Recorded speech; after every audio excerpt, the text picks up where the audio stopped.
En ce moment, je suis en train de lire un livre d'entretien avec le père Yves Congar. J'aurai l'occasion de t'en parler plus en détail dans une prochaine vidéo, je n'insiste donc pas là-dessus. Je veux simplement préciser que le père Congar, qui est un dominicain et qui a d'ailleurs été créé cardinal à la fin de sa vie, est un des historiens et théologiens catholiques les plus importants du XXe siècle. Il a notamment participé au Concile Vatican II en tant qu'expert. Dans cette vidéo, je voulais simplement te lire un petit extrait concernant le thomisme et la question de la vérité. Alors Jean Puyot pose au père Congar la question suivante. Pouvez-vous présenter rapidement la pensée de saint Thomas? Et je vais donc simplement te lire ces deux paragraphes de réponse. Je peux, si vous le voulez, tenter de préciser ce qu'elle m'a apporté. Comme dominicain, comme frère prêcheur, j'avais un véritable culte de la vérité. La devise de notre ordre est « Veritas ». C'est bien abstrait, penserez-vous peut-être. Pas tellement. J'ai découvert récemment ce mot de Madame Swetchine. J'ai aimé la vérité comme on aime d'amour une personne.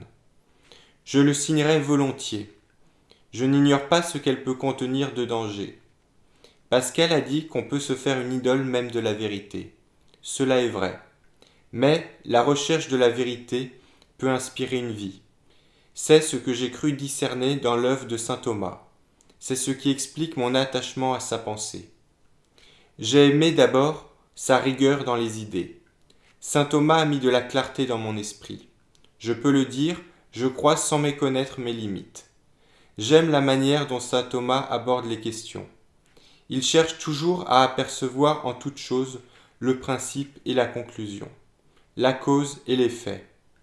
La vérité y est architecturée comme l'est un arbre avec un tronc, de grosses branches, de petites branches. Le thomisme, le vrai, c'est le triomphe de la clarté. J'en ai pris conscience tout au long de mon existence. Lors d'une de mes premières rencontres œcuméniques, au cours de laquelle, après un orthodoxe et un protestant, j'avais exposé la pensée catholique au sujet de la croix, un jeune normalien, mathématicien, me dit « Mon père, vous m'avez réconcilié avec saint Thomas. »« Comment ? Cela ? lui demandai-je. Je ne l'ai pas cité une seule fois.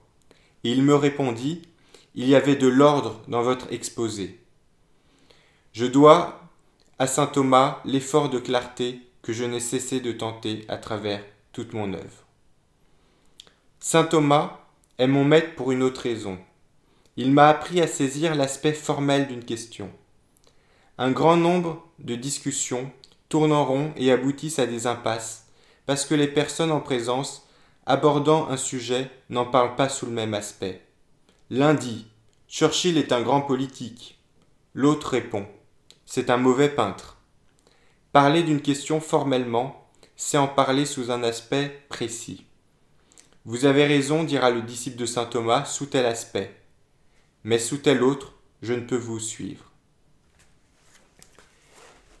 Voilà. Alors, je précise que tu peux retrouver ce texte et le relire en version écrite sur mon blog, mais j'aimerais simplement terminer avec quelques mots de commentaire. Déjà, je partage entièrement cette devise dominicaine Veritas. La quête de la vérité est ce qui me paraît vraiment le plus important dans la vie pour un chrétien. Il faut cependant savoir que tout le monde ne partage pas forcément cet avis et il faut en être conscient. Et je ajouterais que ça ne sert à rien de chercher à imposer la vérité à quelqu'un qui ne la cherche pas.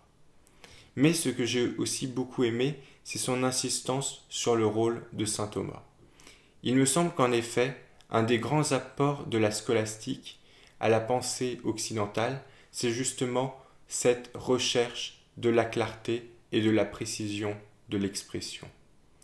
On a souvent décrié la scolastique, on l'a souvent caricaturée, mais il me semble que c'est pourtant quelque chose d'indispensable à une vraie théologie, et plus généralement à un vrai raisonnement. Il faut toujours être précis dans les définitions pour exactement savoir de quoi on parle. En ce sens, Thomas, qui est finalement lui-même héritier d'Aristote, est toujours actuel. J'aurai l'occasion de t'en parler dans d'autres vidéos, mais je voulais quand même ici simplement te partager cette réflexion du Père Congar. Si tu as des questions ou des remarques, n'hésite pas à me laisser un commentaire, et moi je te dis à bientôt pour une prochaine vidéo.